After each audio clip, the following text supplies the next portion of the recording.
அஸ்ஸலாமு அலைக்கும் கைஸ், எல்லோரும் எப்படி இருக்கீங்க? வீடியோ போட்டு ரொம்ப நாள் ஆச்சு. இன்ஷா அல்லாஹ் என்னுடைய ஹஸ்பண்ட் துபாயிலேருந்து வர்றதுனால அவங்கள ரிசீவ் பண்ணதுக்காக நாங்கள் கிளம்ப போகிறோம். இது ப்ரீவியஸ் டே ஈவினிங் எடுத்த விலாக் தான். அப்போவே ஷூட் பண்ண ஆரம்பிச்சிட்டு சரியான மழைங்க ஊரில். நாங்கள் கொஞ்சம் மார்னிங் ஏர்லியாகவே கிளம்ப ஆரம்பிச்சிட்டோம். ரொம்ப பஸ்ஸாலாம் நான் பேக்ஸ்லாம் அதை எடுக்கலாம். ஜஸ்ட் ஹேண்ட் பேக், அப்புறம் கிட்ஸுக்கு கொஞ்சம் ட்ரெஸ்ஸஸ் ஏதாவது வாமிட் பண்ணால் ட்ரெஸ் சேஞ்ச் பண்ணால் ஒரு குட்டி பேக் அவ்வளோதாங்க. அப்புறம் ஃபுல்லாக மலையேற ஆரம்பிச்சிட்டோம். வியூஸ்லாம் பார்த்திங்கன்னா அடிச்சிக்கவே முடியாதுங்க.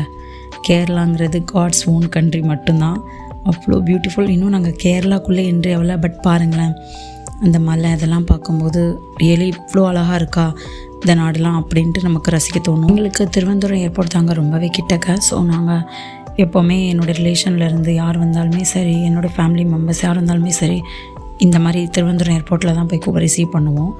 அது மட்டும் இல்லை, இப்போன்னு இல்லை, நான் அது சின்ன வயசில் நிறைய வாட்டி போயிருக்கேன். ஆஃப்டர் மேரேஜ் கிட்டத்தட்ட நான் இந்த இடத்துக்கு போகிறதுக்கு ஒரு 10 இயர்ஸ்க்கு மேலே ஆகிடுச்சுங்க. அவ்வளோ கேப் ஆகிடுச்சு, வரவே முடியல. கல்யாணம், குழந்தை, குட்டி அப்படின்னு லைஃப் அப்படி போயிடுச்சு.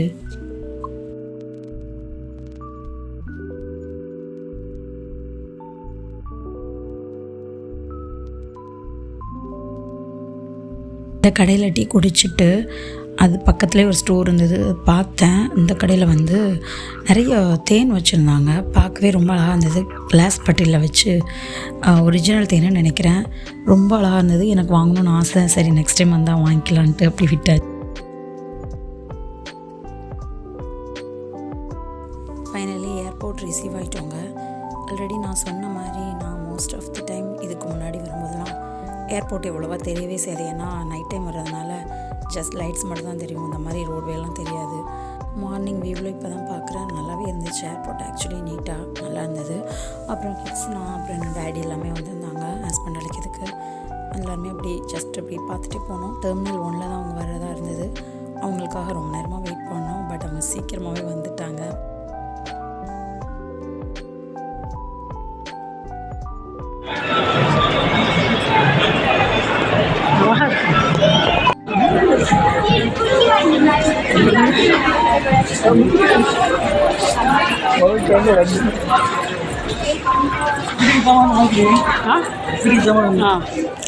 ஹஸ்பண்டை ரிசீவ் பண்ணிவிட்டு நாங்கள் நெக்ஸ்ட் வந்தது லூலு மால் தாங்க.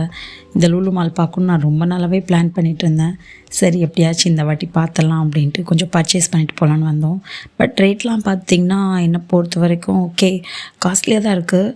பட் ஹஸ்பண்ட் என்ன சொன்னாங்கன்னா, அந்த துபாய் ரேட்டோட கம்பேர் பண்ணும்போது ஜஸ்ட் ஈக்குவலாக தான் இருக்க மாதிரி இருக்குது அப்படின்னாங்க. பட் எப்படியோ கொஞ்சம் வந்ததுக்கு ஏதாச்சும் திங்ஸ் வாங்கிட்டு போகலான்ட்டு கிட்ஸுக்கு கொஞ்சம் சாக்லேட்ஸ் அதெல்லாம் வாங்கிட்டு, அப்புறம் வீட்டுக்கு ஆட்டோமாவு வாங்கினேன். இங்கே ஆக்சுவலி ஆட்டோமாவு கொஞ்சம் ரேட் கம்மியாக இருந்த மாதிரி எனக்கு இருந்தது. ஸோ ரொம்ப பெருசாலாம் பர்ச்சேஸ் பண்ணாங்க. கொஞ்சம் ஆட்டோமாவும் அப்புறம் சாக்லேட்ஸ், கொஞ்சம் பெர்ஃப்யூம் வாங்கினேன், அவ்வளோதான். அவங்க ஏற்கனவே வாங்கிட்டு வந்துட்டாங்க. பட் இருந்தாலும் நம்ம சும்மா ஏன் வெறுங்கையோட போகணும் அப்படின்ட்டு கொஞ்சம் திங்ஸ்லாம் பர்ச்சேஸ் பண்ணிட்டு தாங்க கிளம்பணும். ஃபைனலி லஞ்சு சாப்பிட பக்கத்தில் ஒரு ஹோட்டல் இருந்துச்சு, அங்கேயே சாப்பிட வந்துவிட்டோம். நல்ல மட்டன் பிரியாணி, அப்புறம் அல்ஃபகம் சிக்கன்லாம் நல்லாவே சாப்பிட்டோம். ரொம்ப டேஸ்டியாக இருந்தது. எனக்கு வீடியோ எடுக்கவே ஞாபகம் இல்லை. லாஸ்ட்டாக ஒரு கிளிப் மட்டும் ஆட் பண்ணியிருக்கேன். இந்த மாதிரி வீடியோ பிடிச்சிருந்தால் லைக் பண்ணுங்கள், ஷேர் பண்ணுங்கள், சப்ஸ்கிரைப் பண்ணுங்கள். தொடர்ந்து என்னுடைய சேனலை வாட்ச் பண்ணுங்கள். தேங்க்யூ.